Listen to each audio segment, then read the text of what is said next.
points, caves or bogs in the wild, and hearths within the house. Fairies had an easier time than humans crossing from one world to the other, though sometimes people would wander into the other world by accident. Another commonality within Celtic communities were cows. In many agrarian societies, cows were extremely important to the sustainability of the tribes and were seen as a sign of wealth. Someone with 3 fatted cows would be well respected within the village and looked to as a leader. Given the 3 cows, Liam's troubles began because of the pressures he felt from his fellow villagers. Liam's cows were both a blessing and a curse. Though Liam liked the respect he had within the community, he didn't like that people always seemed to expect something from him. Liam was a proud and singular man. He didn't ask for help, and he didn't readily take it. He hated the idea of community. In his opinion, every man should fend for himself. He especially hated the holiday festivals, none more than Samhain. Every year, as Samhain approached, farmers were expected to slaughter their best cow to share at the town festival.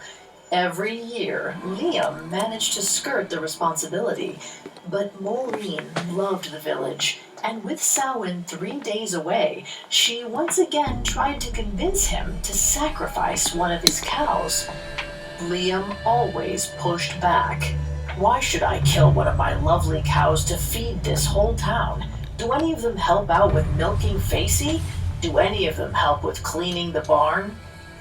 Maureen pleaded with her husband.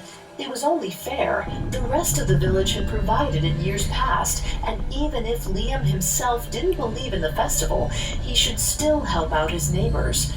But Liam didn't see it that way. It's you and me, Maureen. I do the work out there in the fields, and you take care of the house. We should be the ones to enjoy our bounty, not them.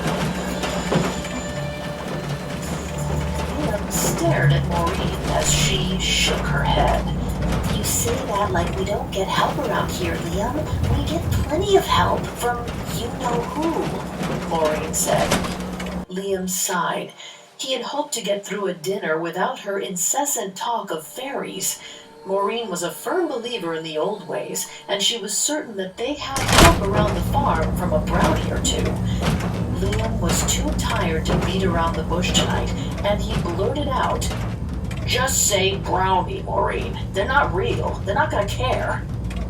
Maureen gasped. Liam continued, shouting, "Thank you, Brownie. Thank you, Pixies. Thank you for all the wonderful work you do in the home and the barn. I owe you all that I have." Maureen couldn't take that kind of talk anymore and left the room as Liam laughed at his own joke. From the other room, he could hear Maureen's muffled sobs. Liam stopped laughing. He had taken it too far this time. Liam loved his wife, and though he found all of her superstitions to be outdated and silly, he didn't mean to hurt her feelings. He followed his wife into their bedroom and apologized. Maureen scolded her husband. "You shouldn't use that kind of language next to the hearth. The fairies will most certainly hear. They're sensitive beings, especially our little helper." Liam hated how seriously she took all this fairy business, but he should have known this kind of talk would upset her. Liam kissed Maureen on the forehead and apologized again. This time he was more sincere. "I'm sorry, my dear. I know the old ways mean more to you than they do to me. I should be more respectful." Maureen accepted her husband's apology, and the two went into the kitchen to straighten up before bed. With the kitchen put away, Liam wanted to check on the cows one final time. He sprinkled a bit of salt in each one of his pockets to keep the fairies from carrying him off into the other world. He knew that would please his wife. But before Liam got out the door, Maureen called out to him. She hadn't totally forgotten their discussion at dinner. "Liam, would you please reconsider sacrificing a cow for the feast?" Liam then nodded. "I'll ask if any of them want to volunteer." Payback time, boogeyman! After all. To the barn. He couldn't help but admire his fat, lovely cows. He knew how much the festival meant to his wife, but how could he share one of these heifers with the commoners of the town? They were of the best stock. Looking to lighten your load. Provide meat fit for a king. It would be a waste to slaughter one merely for Samhain. The next morning, Maureen awoke to the sound of Liam digging through the kitchen. "Did you burn an extra bundle last night?" he called out to her. What on earth is he doing in the hearth? She wondered to herself. Liam was already out the door by the time Maureen got into the kitchen. To Maureen, the kitchen looked perfect, better than she left it. She didn't dare speak it out loud, but she had a pretty good idea of why. The brownie. A sharp scream rang across the field and into the kitchen, jolting Maureen out of the moment. It was Liam. A chill shot down Maureen's back. She knew something was wrong and ran out the door and to the barn. She slowed as she saw Liam standing in the barn, moving, mouth agape. She followed his eyes and saw the horror in front of him. Facey, the cow, stared back at her husband, her huge black eyes soulless and empty, Nice try. as was the rest of her. Maureen screamed and ran to I've lost Facey's track of my side. target. Facey's skin flapped like a leaf in the breeze. There wasn't an ounce of meat on If you her, find any as though a spare parts, parasite had you be sure to consumed let me her know. inside out. She was ghostly and gaunt, literally skin and bones. She looked like a strong woman could pick her up and blow her away. Liam called out to Facey, but she just stared at him, hollow-eyed. He could have done this. Despite his appearance, he was able to feel her heartbeat and shallow breath. She was somehow still alive. Maureen knew there was only one kind of creature capable of creating such a horror show. Fairies. Coming up, Liam tries to protect his two healthy cows. Hi listeners, Podcast has teamed up with the co-hosts from the hit podcast Morbid to bring you the next big thing in true crime and podcasts and countdowns. It's called Crime Countdown, and you can hear new episodes every Monday. Here's Ash and Elena to tell you more. Hi, I'm Ash. And I'm Elena, and we're hosting the new Parcast original series, Crime Countdown. Ever wonder who the worst serial killer was? How about the creepiest cult? Or which is the coldest of all cold cases? Well, Parcast thinks you deserve answers. Or at least some passionate opinions, and they even listed us and the Parcast research gods to get to the bottom of things. Every Monday on Crime Countdown, we'll discuss 10 unsettling true crime stories centered around a common theme. We'll try to shock, surprise, and one-up each other, debating each case and its ranking with just a hint of humor. We can't help it! Episode topics range from the off-putting to the offbeat, and include the top 10 fatal romances, the top 10 Zodiac killer theories, and even the top 10 stolen body parts. We may not always agree, and we may not be experts, but that's what the research gods are for. Follow our new series, Crime Countdown, free on Spotify or wherever you get your podcasts. Now, back to the story. We may have an enemy nearby. No more hiding for you. Liam remained steadfast that he wasn't going to sacrifice a cow for the feast. But the feast was the furthest thing from his mind as he and Maureen stood in his barn, staring at the emaciated and cursed vision of his cow, Facey. Maureen had never seen Liam so overcome with rage. She stood by her husband's side and did her best to comfort him, but he was inconsolable. How could this happen? Facey wasn't sick. Powering up. And Protectron now on she duty. looked like an empty potato sack. Maureen's voice trembled. She was certain of what had happened. You offended our brownie.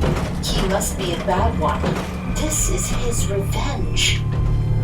Liam snapped at her. Now was not the time for fairy talk. This was a personal attack on them. Someone was trying to hurt this family. He said, Someone Hey. from town Sure, has poisoned go ahead my and take a cow. look. It's jealousy. This is about their precious Samhain. Liam blew right past Maureen and into the house, furious.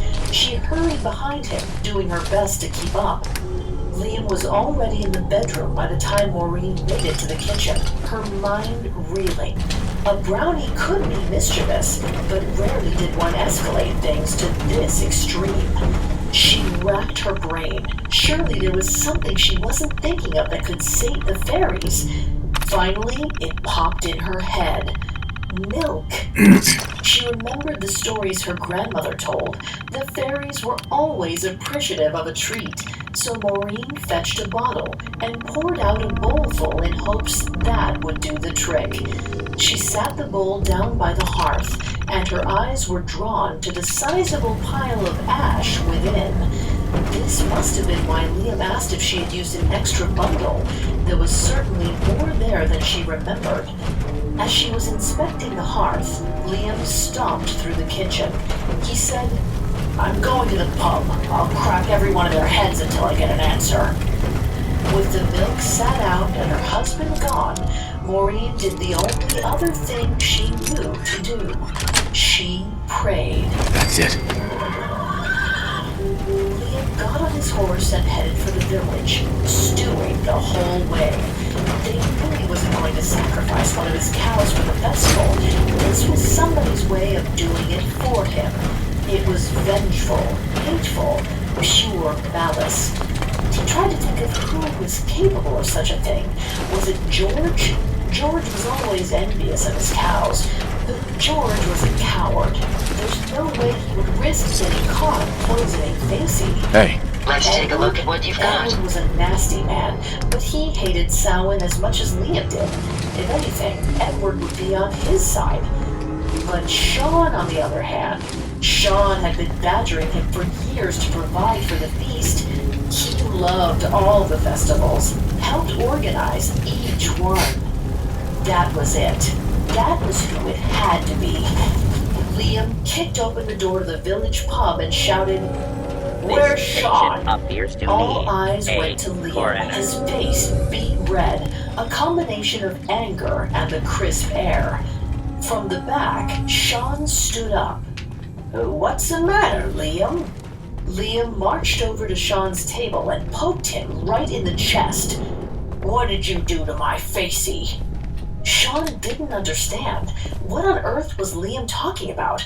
Liam ranted on. "I know you did it. You poisoned her." Sean's voice cracked as he spoke up. "I've not poisoned anybody. Who's Facey? What's happened, Liam?" Liam laid it all out, how he found his cow looking like death, the haunted look in her eyes. Clearly, someone had poisoned her, and Sean's the only person who would stoop so low as to poison a cow. But Sean claimed his innocence. Who would ever do such a thing?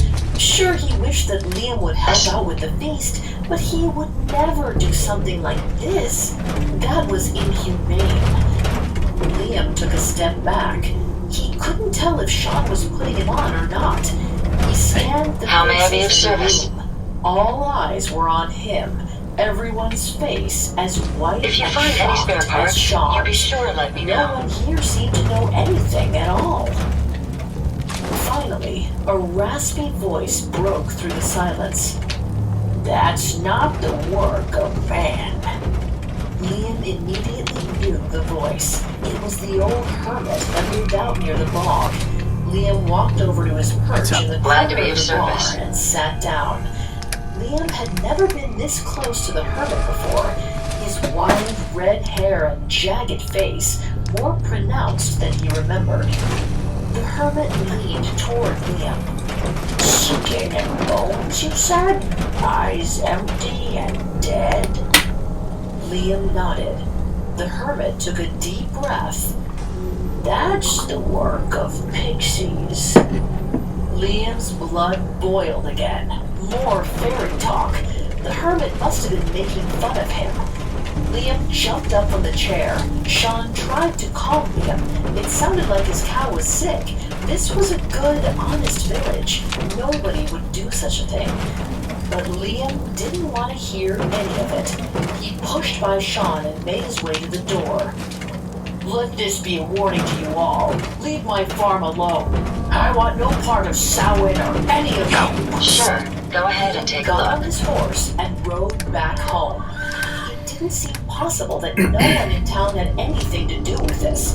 Liam kept cows his whole life. He knew the signs of a sick one. He would have been able to tell weeks ago if Facey had been that ill. But sickness was the only logical answer. Maybe Sean was right. No one had ever harassed him about abstaining from Samhain before. As he rode home, Liam calmed down. This was an honest village, after all. By the time he got home, Liam was convinced he had made a mistake. He opened the door and saw the smiling face of Maureen, and for the first time all day, he was at peace. Maureen asked if he found out anything, but Liam shook his head. The cow must have been sick. That was the only explanation. Maureen sat a bowl of soup down in front of her husband. The two ate in silence, exhausted. The next morning, Liam awoke feeling refreshed, grateful to put the previous day behind him. He kissed his wife and slid out of bed. Yesterday had been stressful for both of them. Best to let her sleep a bit longer. And with Samhain starting at nightfall, she would certainly want to go celebrate, even if he stayed home. Liam dressed in silence and eased his way across the kitchen, which was once again spotless. But he didn't overthink it today. Of course, that was how the kitchen always looked. How could he have been so agitated about it yesterday? Liam approached the barn. He dreaded the sight of Facey, haunted and gaunt, quarantined like a leper in the back pen. He hoped that she would start eating soon, or at least drink some water, any sign that she was recovering. But more than anything, he had to make sure Diamond and Beauty were taken care of. He couldn't ignore them. He opened the door. Inside, he was greeted by a horribly familiar sight.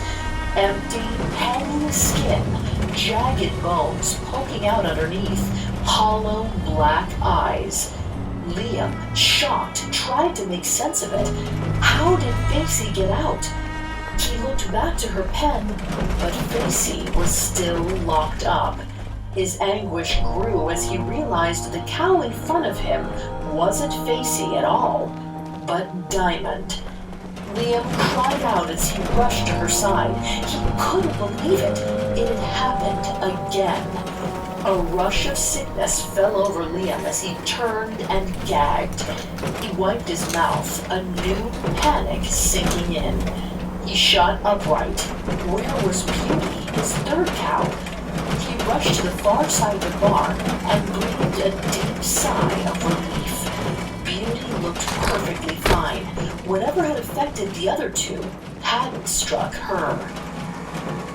Liam locked up Diamond with Facey in the back of the barn. He walked Beauty out into the field. She would have to sleep outside. He couldn't risk her falling prey to whatever sickness had consumed his other cows. Liam stumbled into the house, his mind racing. He had never seen a disease take cows like this, and take them so fast. But the most confusing part was it didn't seem to kill the cows. They were both alive, sort of. Liam stopped in the middle of the room, his eyes noticing not the spotlessness of the kitchen, but the hearth. This couldn't be right. Yesterday, the ash could have simply been from an extra log, but today, something was definitely off. The ash was piled 3 feet high. "Maureen!" Liam called out, frantic. She came into the kitchen and gasped. "What did you burn, husband?" Liam shook his head. "Nothing." "Somebody did. Look, a whole rig of wood is gone." That's the last of them. Pointed. Liam's eyes drifted over to the severely May as well take what we can. bottle. They won't be needing those items any longer. All of the color drained from Liam's face as he turned to his wife. It's Diamond. She's just like Facey. Tears welled in Maureen's eyes. The two stared at each other, awash in fear. Something terrible was definitely going on here. Got it. Coming up, Liam sets a trap to catch whoever is tormenting his cows. And now, back to the story. After accusing the townsfolk of poisoning his cow, Liam returned home to find the second of his 3 cows stricken with the same malady as the first. The skin hung off her bones like a coat on a chair, empty and light. Her eyes were lifeless. On top of that, someone had been in their house while Liam and Maureen slept. There was a pile of ash in the hearth, 3 feet high. Samhain was to begin at dusk, and Liam knew in his bones that this was all leading to tonight. Oh. Liam squatted next to the hearth, getting an up-close look at the mountain of ashes. This had to be related to Samhain. It was all too strange not to be connected. Behind him, hands shaking as she grabbed the milk jug. From behind him, Liam heard the sound of milk pouring into a bowl. He looked down to the edge of the hearth at the bowl of milk in his day. He turned and snapped at her. What are you doing? She said the I'll cover you, sir. next to yesterday's. We have to try and make this up to them. Liam was furious. He grabbed the bowls one by one and threw the milk into the hearth. Not this very second. And everyone in this village lost their mind. That was it. The old hermit must be behind all this. He was trying to blame it on pixies, but he was the only one in town who didn't seem surprised by his story. Liam ran to get dressed and talking as fast as he could. The old hermit from the bog. He blamed all this on pixies. I'm gonna go down there right now and find out what he's doing to my cows. Liam rushed for the door, but stopped dead in his tracks when his wife grabbed him by the shoulder. He turned, ready to snap at her, but the look on her face stopped him. She looked deeply troubled. Maureen shook her head. Pixies are entirely different than brownies. If they're behind this, we're in trouble. Liam waved off his wife and slammed the door. He knew who was behind it. Liam rode straight into town, not stopping until he got to the pub. He hopped off his horse and went inside.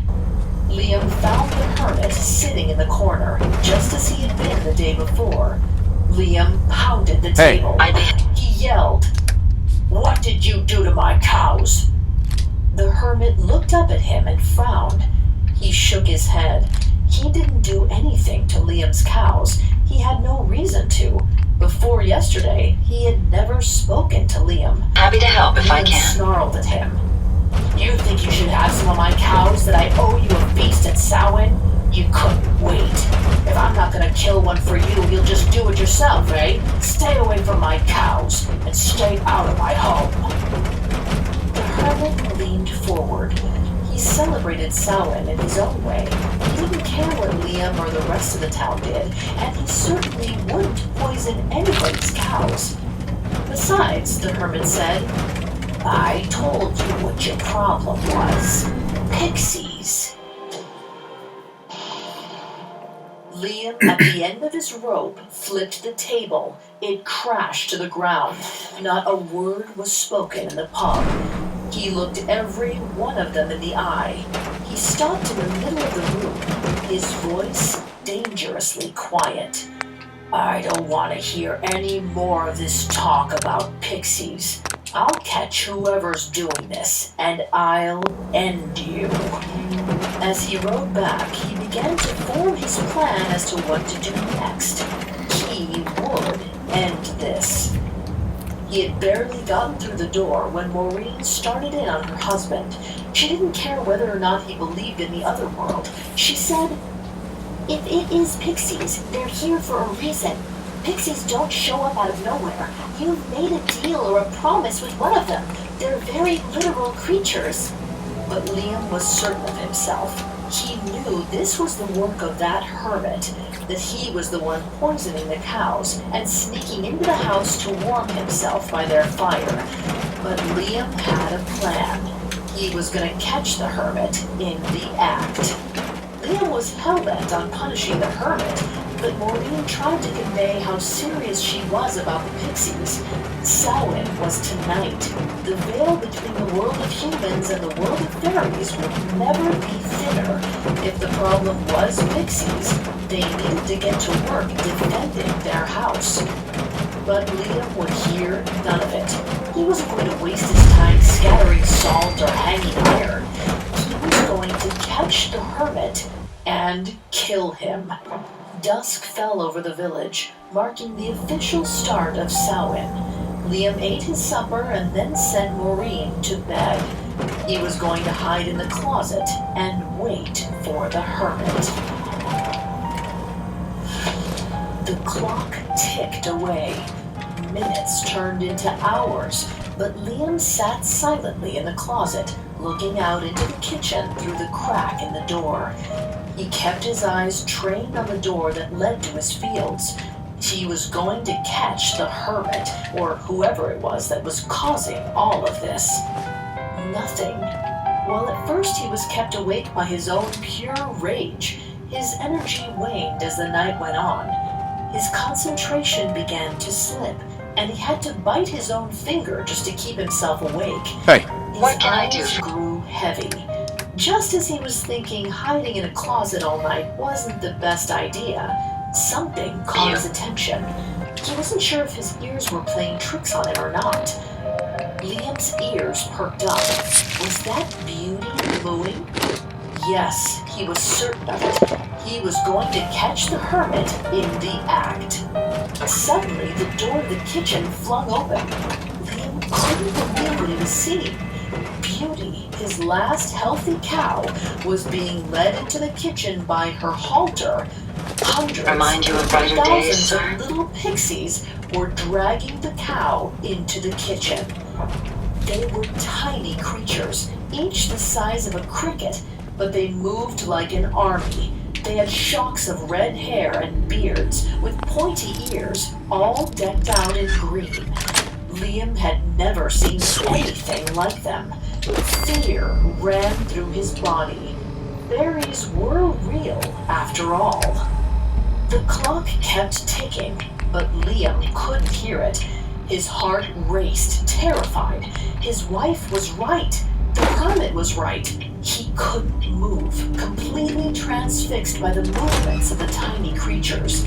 One of the pixies broke from the swarm and flew right up to Beauty's face. Liam leaned closer to the crack of the door.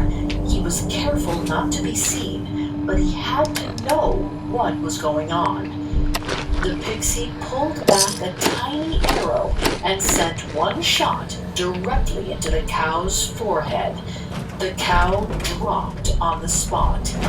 Liam covered his mouth to keep from screaming. His last prized cow, Beauty, collapsed on his kitchen floor, surrounded by thousands of these tiny pixies. At once, the pixies pulled swords and covered the cow like a swarm of locusts, cutting through her flesh like it was hot butter. Tears welled in Liam's eyes as the pixies skinned Beauty right in front of him. As the legion of pixies peeled the flesh from Beauty's body, one pixie flew above them all. He carried a tiny scepter and wore a crown. All the other pixies looked to him. This was the king. The pixies went silent and stared, rapt at their leader. The king shouted to his army, "Praise Mr. Liam, for on Samhain we don't have to hunt. He owes us all that he has. Stoke the fires. We will eat every bit of this beautiful cow." The words echoed in Liam's head as he went pale. "I owe you all that I have." He said it just 3 nights ago, mocking his wife.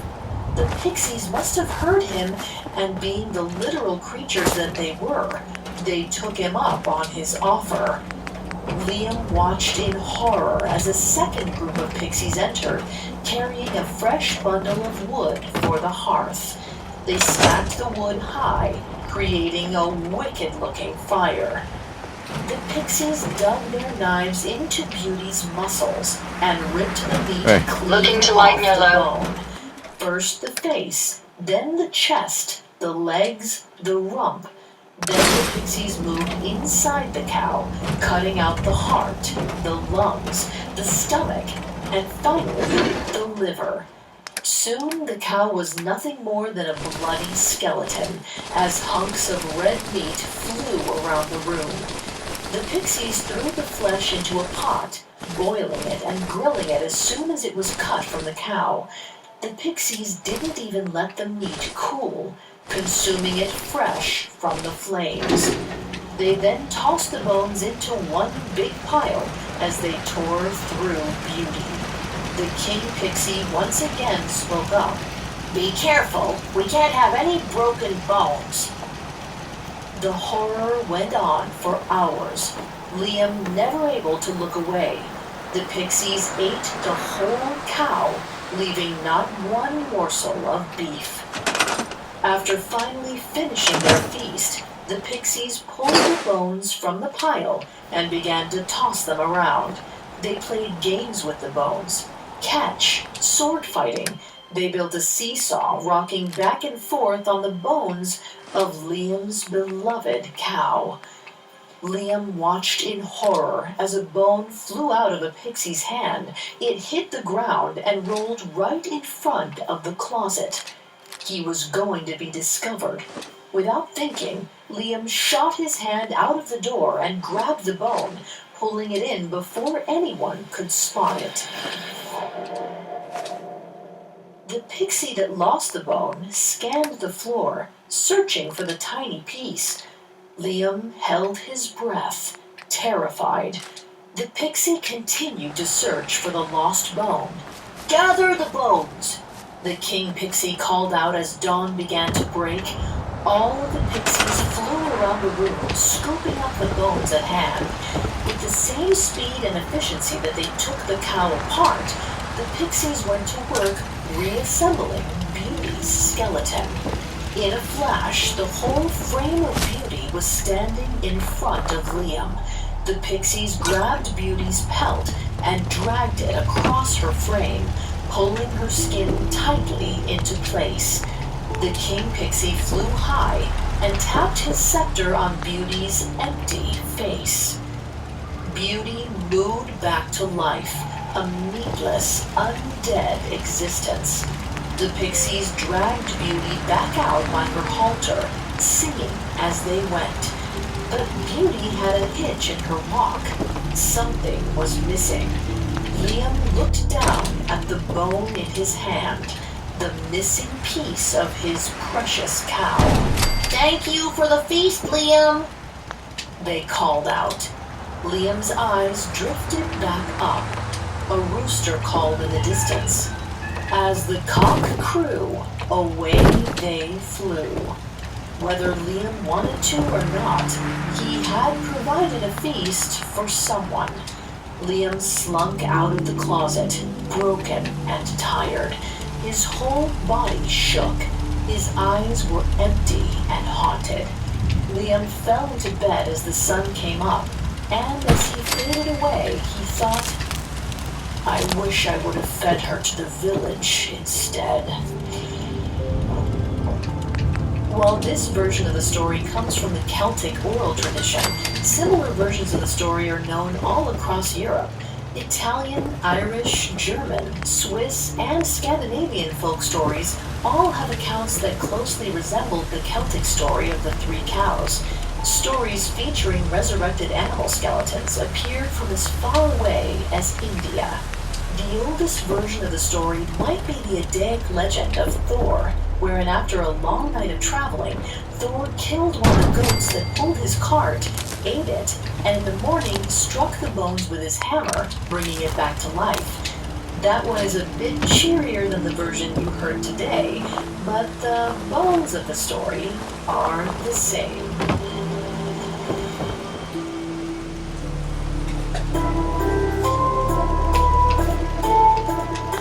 Thanks for listening to Tales. We'll be back next Wednesday with a new episode. You can find more episodes of Tales and all other podcast originals for free on Spotify. Not only does Spotify already have all of your favorite music, but now Spotify is making it easy for you to enjoy all of your favorite podcast originals, like Tales, for free from your phone, desktop, or smart speaker. To stream Tales on Spotify, just open the app, tap Browse, and type Tales in the search bar. And don't forget to follow us on Facebook and Instagram @Parcast, and Twitter @Parcast Network. Join me next week for another dark and surprising fairy tale. Tales was created by Max Cutler and is a Parcast Studios original. Executive producers include Max and Ron Cutler, sound design by Russell Nash, with production assistance by Ron Shapiro, Carmen Madden, Isabella Way, and Paul Mahler. This episode of Tales was written by Jesse Harris, with writing assistance by Greg Castro. I'm Vanessa Richardson. Hi, it's Vanessa. Don't forget to check out the brand new Parcast original series, Crime Countdown, hosted by Ash and Elena from the hit podcast Morbid. Crime Countdown ranks some of history's most intriguing and unsettling true crime stories. New episodes premiere every Monday. Follow Crime Countdown free on Spotify or wherever you get your podcasts.